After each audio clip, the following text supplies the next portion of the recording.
오늘도 하나님의 은혜와 사랑과 평강, 주님이 주시는 능력과 기적이 우리 든든한 교회에 함께하기를 진심으로 축복합니다. 오늘은 출애굽기 27장 9절로 19절을 통해서 성막들을 통한 교훈 하는 제목으로 말씀을 전하고자 합니다. 우리가 신앙생활하면서 늘 이런 바른 신앙생활을 할 때 하나님과의 관계가 회복됩니다.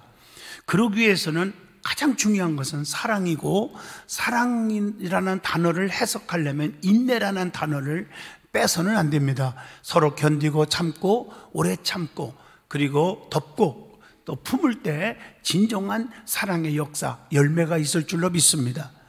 존 메칼이라는 사람이 있습니다. 그 사람은 대학교에서 지질학을 전공했습니다. 그리고 석유가 나오지 않는 폐광을 인수했습니다. 인수를 해가지고 그 식구들과 친척들과 많은 사람들의 비난과 비독촉을 견디기 어려워서 그걸 하다가 자살을 시도합니다. 그러다가 어차피 죽을 목숨, 끝장을 봐야 되겠다 생각을 하고 20m를 더 내려갔어요. 팠어요. 포기하지 않고. 그러자 그곳에서 20m만 더 팠더니, 인내하고 참고 팠더니 엄청난 석유가 터져 나옵니다. 마지막 한순간을 인내하지 못하는 안타까운 일들이 이 땅에 없어야 된다는 교훈을 줍니다. 그래서 그는 세계적인 떼부자가 되었다는 얘기입니다. 포기하지 않고 끝까지 인내하며 도전하는 것이 승리의 비결 아닙니까? 우리 든든한 교회가 창립한 지 26주년이 되었습니다. 여러분 잘 아시겠지만 어마어마한 고난과 힘들 속에, 저도 자살해 죽었으면 아마 믿음이 없었으면 100번 죽었을 거예요. 그런 고난을 견디면서 여러분들 장로님들과 함께 교회를 개척을 한 지가 벌써 이제 26주년이 되었습니다. 세월이 너무 빠르죠. 개척한 지 2, 3년 만에 하나님 앞에 기도하면서 아무것도 없는 상황에서 교회를 개척하라, 나는 교회를 건축하라는 주의 명령을 받았습니다.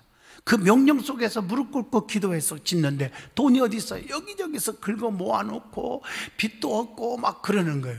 아무도 그 당시에는 담보 물건 하나 제공하는 성도들이 없었습니다. 너무 힘들었어요. 그래서 저는 여기저기서 우리 가족들 전부 얻어가지고 교회를 건축하고 하나님의 은혜로 여기까지 대부흥하는 기적이 왔다는 얘기입니다. 제가 포기하고 그랬으면 교회가 개척도 안 됐을 거고 성전 건축 꿈도 못 꿨을 것입니다. 그러나 하나님이 하셨습니다. 하나님의 은혜인 줄로 믿습니다. 우리가 세상에 살아가면서 바로 마찬가지예요.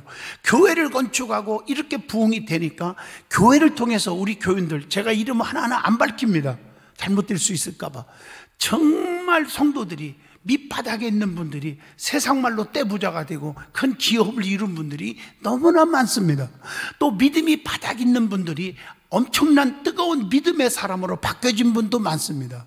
그렇기 때문에 우리는 개구리가 올챙이적 시절을 생각하라, 이거 잊어서는 안 됩니다. 늘 우리는 지난날의 은혜를 기억하면서 늘 감사하면서 살아가는 저와 여러분이 되시기를 바랍니다. 오늘 말씀도 그겁니다. 성막 설교를 지금 하고 있는데 하나님은 성막을 건축하라 명령하셔서 든든한 교회도 건축하라는 명령 속에서 믿음으로, 남들이 다 나보고 미쳤다고 그랬어요. 그리고 나를 등지고 떠난 분들도 꽤 많습니다. 그러나 함께한 분들에 의해서 교회가 축복을 받게 된 줄로 믿습니다. 성전 건축은 축복입니다. 왜냐하면 성막을 통해서 하나님의 백성들을 만나주시고 하나님이 축복해 주시기 때문인 줄로 믿습니다. 성막은 지상에 존재한 하나님의 처소입니다. 그것은 하나님께서 임재하시는 곳입니다. 특별히 성막은 하나님 자신이 설계했고 하나님께서 임재하시는 처소고 죄인인 인간과 만나주시는 곳이기 때문에 너무 귀한 것입니다. 그렇기 때문에 우리 송재학생 사모와 저와 난 늘 사모께 감사하는 것이 있습니다. 힘들어도 같이 동조해줘서 어려울 때 생활비도 몇 년 동안 한 푼도 받지 않았습니다. 정말 있는 것 다 털어서 바친 것밖에 없습니다. 그래서 든든한 교회가 세워진 거지 그냥 세워진 게 아닙니다. 아무것도 없이 시작한 교회입니다. 그런데 하나님이 건축을 통해서 성도들에게 축복을 주고 저에게 축복을 주고 우리 자손들에게 축복을 주시는 기적을 체험했습니다. 하나님께서는 성전을 건축하는 것, 왜 성전을 통해서 축복하느냐? 계시를 나타내는, 하나님의 계시를 받는 장소이기 때문입니다. 제시침의 장소가 되기 때문에 인간이 만든 어떤 건물보다 가장 중요한 구조물이 성막입니다. 그래서 성막은 크게 세 가지로 나누어 생각할 수 있죠. 성막의 뜰, 그리고 성소, 그리고 지성소입니다. 그 중에 오늘은 성막의 뜰에 대해서 은혜를 깊이 나누고자 합니다. 성막의 뜰은 네 가지로 나눌 수가 있습니다. 성막 울타리와 성막 문, 그리고 번제단, 그리고 물두멍이 있습니다. 하나님께서는 세마포장을, 그러니까 정말 둘러가지고 다른 지경과 구별되도록 성막의 뜰을 만들어라, 이렇게 명령을 하십니다. 성막 뜰은 오늘날의 교회를 상징합니다. 엄밀히 따지면 교회는 에클레시아, 즉 회중들의 모임을 뜻하고 성도를 뜻하는 것입니다. 그렇기 때문에 성막의 뜰은 성도란 누구인가 라는 것을 가르쳐주는 진리가 담겨져 있다는 것입니다. 그러면 제일 먼저 성막의 울타리에 대해서 말씀을 전합니다. 이것은 성도의 구분 기준을 가르쳐주고 있습니다. 성막 문이 있습니다.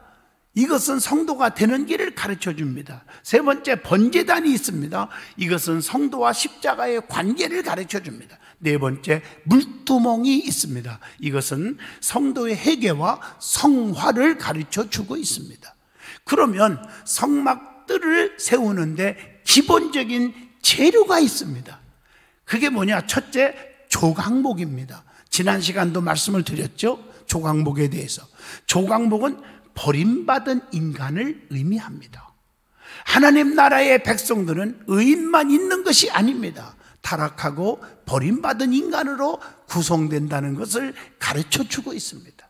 그래서 교회는 분명히 누구든지 나와서 은혜받고 변화받고 구원받는 장소가 되셔야 됩니다. 그래서 성경에 보면은 나는 이 땅에 온 것은 의인을 부르러 온 것이 아니라 죄인을 부르러 왔다고 주님이 말씀하시고 계십니다.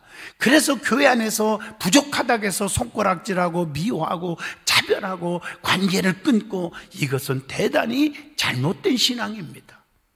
두 번째, 놋으로 만들어졌다는 것입니다. 놋은 십자가를 의미합니다.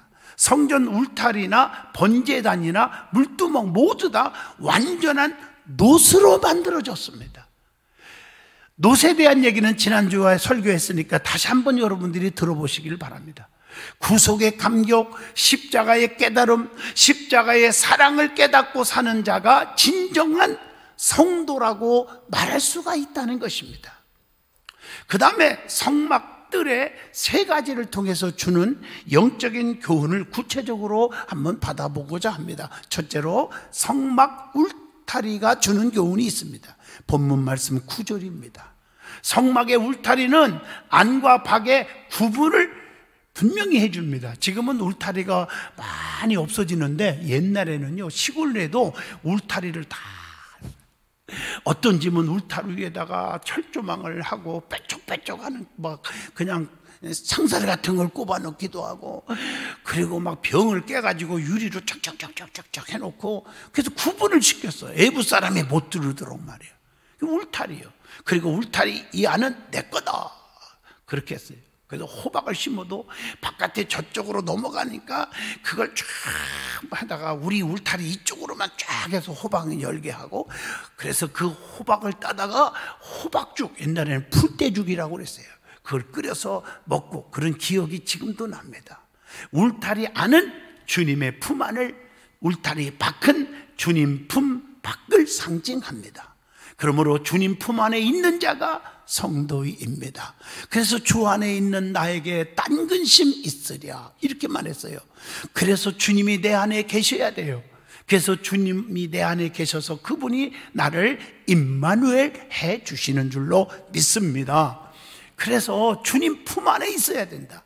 즉 성도는 그래서 구별된 백성이라고 말을 합니다. 언행 심사가 달라야 합니다. 세상 사람들이 혈기 충만, 고집 충만, 미움 충만, 교만 충만하다고 나도 목에 힘주고 교만한 신앙생활 한다면 아무리 직분을 가졌어도 그것은 빵점짜리 신자라는 것을 아셔야 합니다.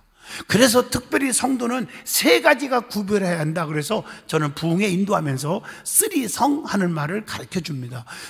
성경, 성전, 성직을 구별하라. 하나님의 말씀을 사모하며 하나님이 임재하시는 성전을 귀하게 여기라. 내 집보다 더 아껴라.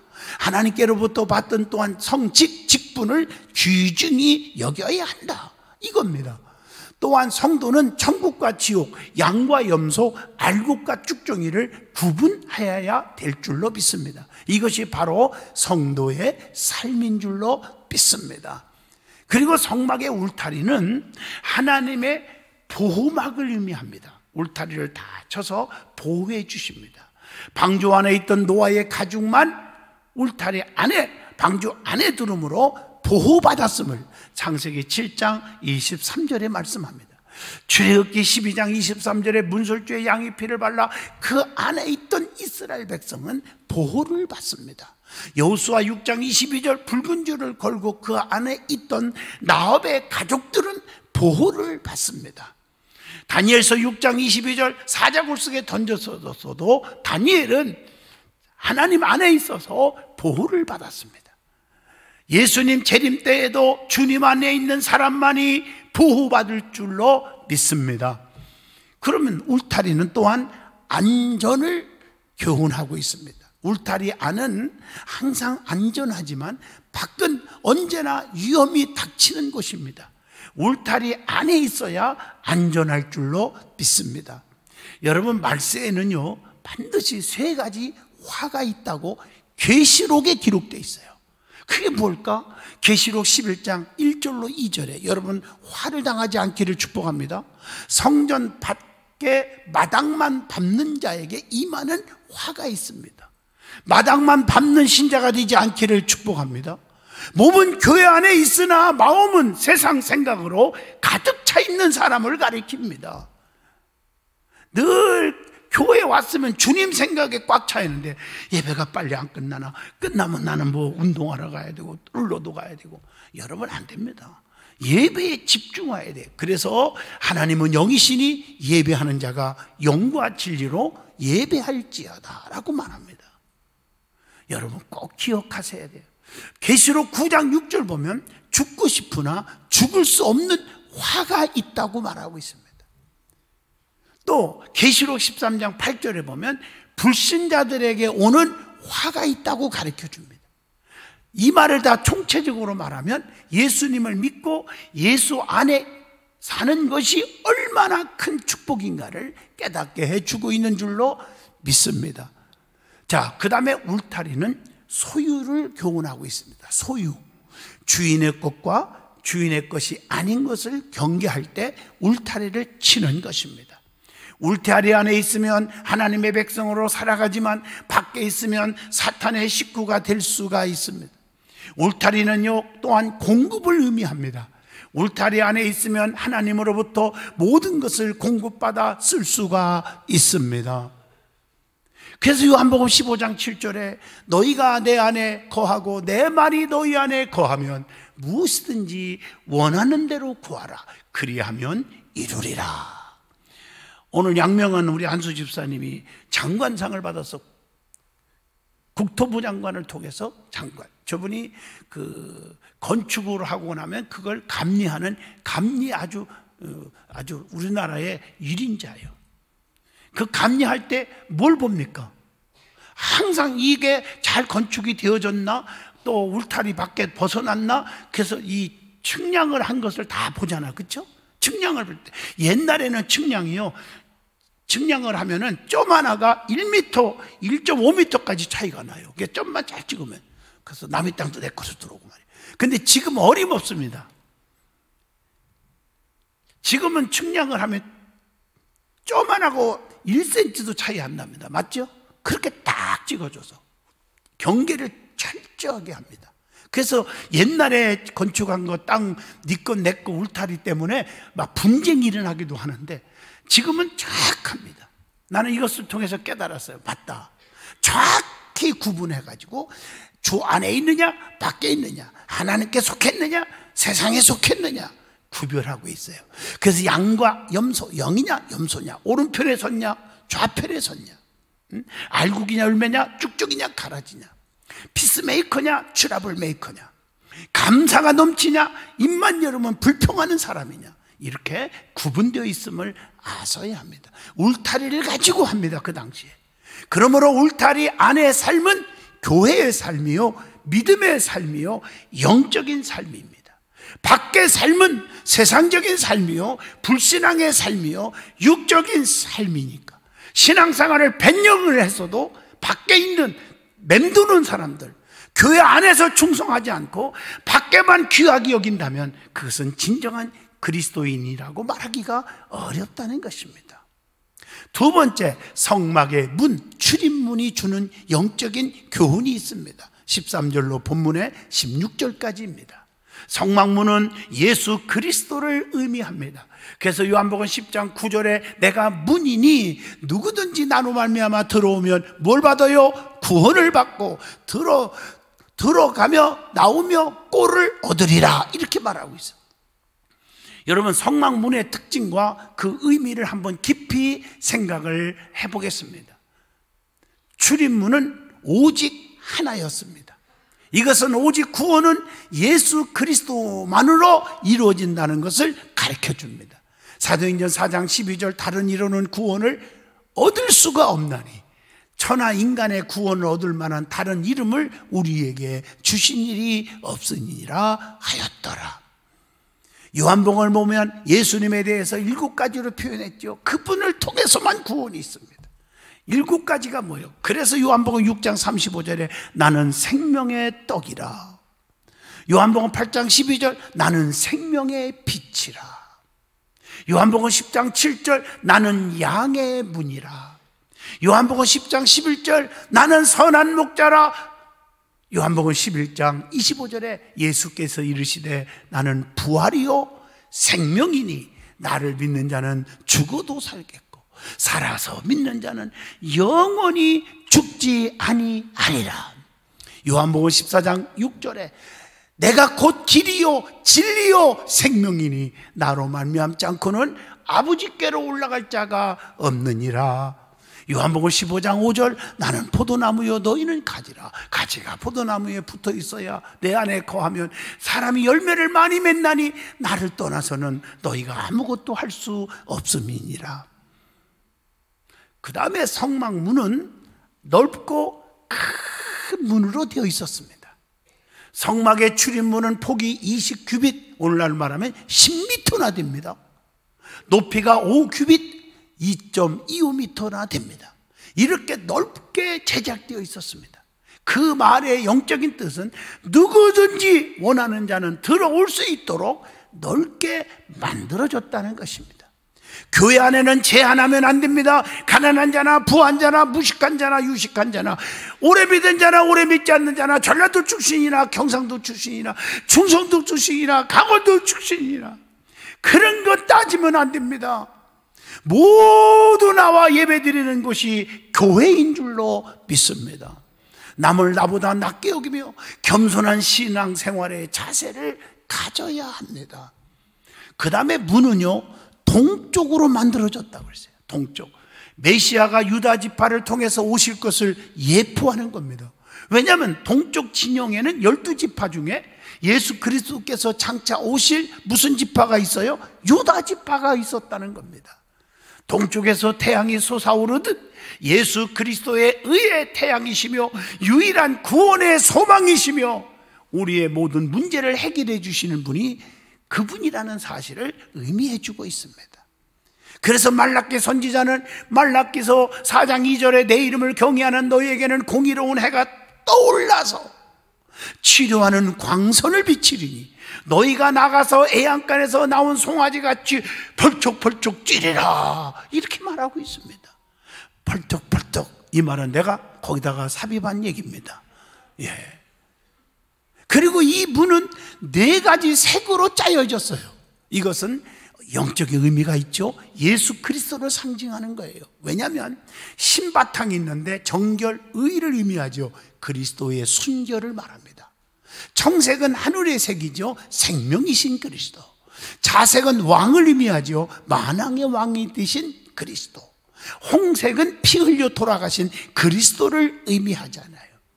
이 성막문의 특징을 통해서 보면 성도가 되는 길은 오직 예수 그리스도를 믿는 것밖에 없는 줄로 믿습니다. 즉 예수 그리스도가 누구인지를 바로 알고 그분이 내 안에 들어올 때 구원이 있고 문제 해결이 있고 응답이 있고 축복이 있으니 오늘날로 말하면 그리스도 영이 없으면 그리스도의 사람이 아니라겠으니 성령에 충만한 성도가 되시기를 축복합니다. 그리고 이 문은 문턱이 없고 어느 누구나 쉽게 들어갈 수 있게 되어 있습니다. 누구든지 믿음만 있으면 들어갑니다. 교회는 문턱이 낮아야 합니다. 그러기 위해서는 교인 모두가 권위주의, 목에 힘주는 사람 있어서는 안 됩니다. 겸손하게 누구든지 잘 어울릴 수 있고 인정할 수 있는 사람이 돼야 돼. 어떤 분은 누구누구가 나를 알아줘 그러는데 대다수가 알아주지 않는 분이 있어요. 성도들이 더 잘 알아요. 아, 저분은요 목사님 가슴 아프게 하는 분이야. 저분은요 목에 힘주고 있는 분이야. 저분은 남을 가볍게 우습게 여겨. 이렇게 평가해서 저한테 문자 주는 분도 꽤 많습니다. 진짜 여러분들이요, 우리는요 하나님 인정하고 성도들이 다 인정하는 성도들이 되시기를 축복합니다. 그 다음에 성막에는 3번째 물두멍이 있었습니다. 성막의 동쪽 출입문을 통하여 뜰 안으로 들어가며 번제단이 있고 성소에 들어가기 전에 반드시 물구멍이 있었습니다. 물두멍에 나와 있는 영적 교훈이 뭘까요? 물두멍의 재료는 무엇이고 어떻게 만들어졌을까? 참 의미가 있어요. 가장 중요한 것은 놋으로 만들어졌다는 것입니다. 지난 주간에 놋에 대해서 설명을 했죠. 제단에서 수종드는 여인들이 쓰던 놋 거울로 물두멍을 만들었습니다. 출애굽기 38장 8절에 나옵니다. 그 당시에 놋 거울은요 여인들의 아끼는 사랑하는 애장품이었는데 이것을 하나님 앞에 드렸어요.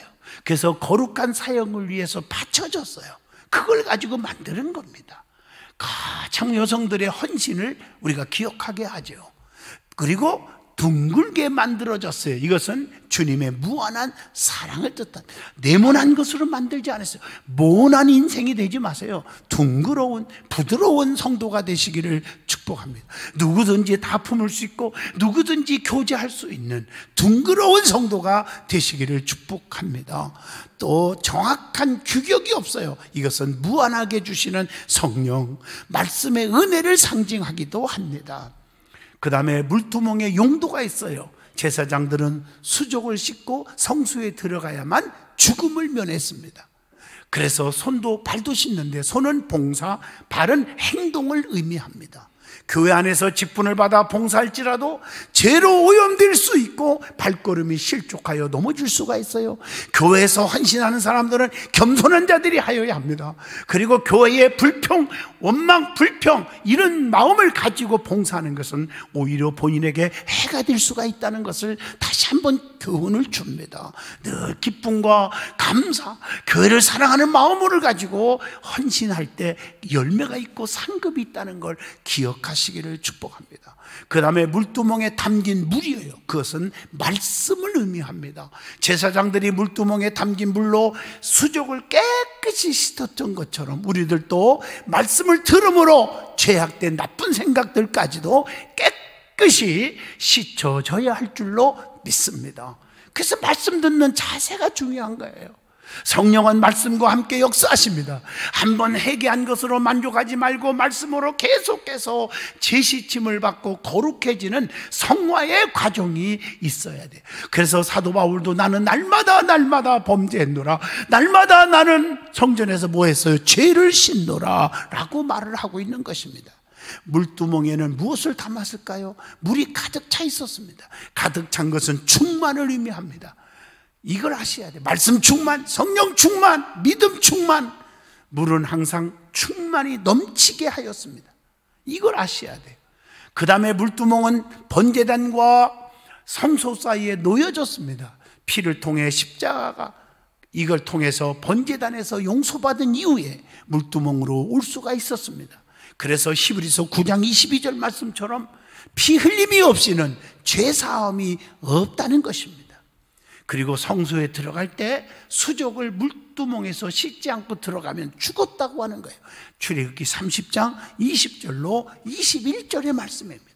그래서 물로 씻고 성결해진 자만이 성소에 들어갈 수가 있었는데, 물두멍에서 수족을 씻은 자에게는 특권이 따랐습니다. 그 특권이 뭘까? 하나님께 담대하게 나갈 수 있는 특권입니다. 물두멍에서 씻는 자는 은혜의 보좌 앞에 담대히 나가게 됨을 시편 24편 3절에서 4절에서도 볼 수가 있습니다.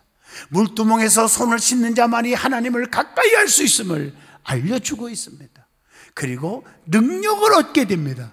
우리가 죄에서 넘어지고 마귀에게 실패하는 이유가 무엇입니까? 믿음이 없기 때문에, 즉 영력이 없기 때문입니다. 물두멍을 통과해야만 영력을 얻어서 마귀를 이기는 사람이 될 줄로 믿습니다. 그 다음에 성소에 들어갈 자격을 얻는 거예요. 성소에 들어가는 자격. 성소는 천국을 상징하잖아요. 물두멍을 통과하지 못하면 성소에 들어갈 수 없어요. 죄의 문제를 해결하지 않고는 하늘나라에 들어갈 수가 없습니다. 그리고 물두멍과 헌신에 대해서 말씀을 드리고자 합니다. 그리스도와 더불어 죽은 성도가 물두멍에서 지은 죄와 실수와 허물을 자복하면 하나님의 일을 할 수 있는 성결을 소유하게 됩니다. 물두멍에서 수족을 씻은 후에 하는 일이 뭘까요? 떡상에 떡을 진설합니다. 제사장은 매 안식일마다 진설병 상위에 이스라엘 12지파를 상징하는 12개의 떡을 두 줄로 차려놓게 되어 있습니다. 이곳의 떡은 생명의 떡으로서 자신의 생명을 온전히 바치신 예수 그리스도를 예표합니다. 이것은 말씀을 듣고 연구하고 가르치는 자의 모든 마음과 행실과 생각이 성결해야 한다는 것을 가르쳐 줍니다. 그러므로 교회 안에서 지역장이나 구역장이나 교사나 성가대나 가르치는 일에 봉사하는 사람들, 먼저 자신의 생각과 행실을 돌아보아야 합니다. 그래서 부끄럽고 더러운 것이 있다면 깨끗이 씻은 후에 열심히 충성하며 봉사에 임해야 될 줄로 믿습니다. 그 다음에 등대의 등불을 두루 살피어 검사합니다. 낮에는 출입구 쪽에 애부 광선으로, 밤에는 감람유를 사용하는 등대의 빛으로 성소를 밝혀서 제사장의 임무를 원활하게 했다는 것입니다. 등대의 빛은 어두운 세상을 밝히신 참빛이 되신 예수 그리스도를 예표합니다. 요한복음 8장 12절. 사람은 나면서부터 빛의 아들은 아니었습니다. 등대의 빛, 여러분 그리스도께서 우리를 비춰주심에 의해서 하나님 우리들을 어두운 데서 불러내어 그의 놀라운 신기한 기이한 빛 가운데로 인도해 주신 것입니다. 빛의 사명은 어둠의 세상에 빛을 발하여 모든 것을 비추는 일을 합니다. 등대 위에 등불이 모든 것을 비추듯이 모든 크리스찬들은 어둠의 세계에 참 빛을 보여야 할 선교의 사명을 띠고 있다는 것입니다. 즉 성결한 자만이, 거룩한 자만이 성령의 은사와 열매를 맺을 수 있음을 가르쳐주고 있다고 봅니다. 그 다음에 향단이 나오죠. 향단의 향을 사릅니다. 분향단은 향단 또는 금제단이라고도 불리우는데, 성경에 보면 흔히 분향단에서의 향을 사르는 일을 성도의 기도 드리는 일로 예표적 행동으로 보고 있습니다. 즉 성결한 마음을 가지고 향을 사를 때, 즉 성결한 마음을 가지고 기도할 때 그 말이에요. 그 향이 보좌 앞에까지 상달되는 것이에요. 범죄한 자의 향은 상달되지 않습니다. 그래서 십자가의 죄시침이 있을 때 우리의 기도가 올라가는 줄로 믿습니다. 그냥 급하다고 자기의 소원만 아린다고 기도하여 무슨 소리, 응답이 없는 거예요. 먼저 하나님 앞에 자기 자신을 정결케 하고 회개하고, 그리고 하나님 나를 도와달라고 그렇게 기도해야 기도에 응답이 있다는 것입니다. 여러분, 그래서 불평, 불만, 원망하지 말고 끝까지 신앙을 지키라는 것입니다. 여러분, 발명가 에디슨이 있습니다. 1914년 12월 9일 평생 모은 재산, 공장, 연구시설이 다 불타서 없어졌습니다. 불탄 자리를 바라보고 있던 67세의 에디슨이 아내와 아들에게 이렇게 말을 합니다. 이 불은 기존 건물과 시설을 아까워하면서 벌써 뜯어고쳐야 되는데 아까워서 뜯어고치지 못하는 나의 마음을 하나님께서 아시고 책망한 거야. 이제 새 건물을 지을 수 있게 되어서 하나님께 감사한다. 이게 에디슨의 고백입니다. 기독교회는 불평할 상황 속에서도 감사의 조건을 찾고 감사드려야 될 줄로 믿습니다. 오늘은 성막의 뜰에 대해서 은혜를 나눴습니다. 성막의 뜰에는 울타리, 성막문, 번제단, 물두멍이 있다고 했어요. 성막의 울타리 밖에 있는 사람이 되지 말고 안에 있는 사람이 되어 물두멍에서 씻고 하나뿐인 문을 통과하는 것처럼 양들의 문 대신 예수 그리스도를 믿음으로 죄사함을 받으시기를 바랍니다. 그분을 통해서만 구원을 얻을 수 있기에 다시 한번 깨닫는 은혜가 있기를 바랍니다. 거룩하신 하나님 감사합니다. 오늘도 큰 은혜를 주셨습니다. 저들의 가슴이 뜨거움을 갖게 하여 주시옵소서. 주여 하나님, 저들 때문에 행복하게 하시고 저들 때문에 더 교회가 부흥하고 평안이 있게 하시고 주의 종 마음의 평안, 성도들의 마음의 평안이 있게 하여 주시옵소서. 가짜 그리스도인이 아니라 진짜 크리스찬이 되게 하여 주옵소서. 예수님 이름으로 기도하옵나이다. 아멘.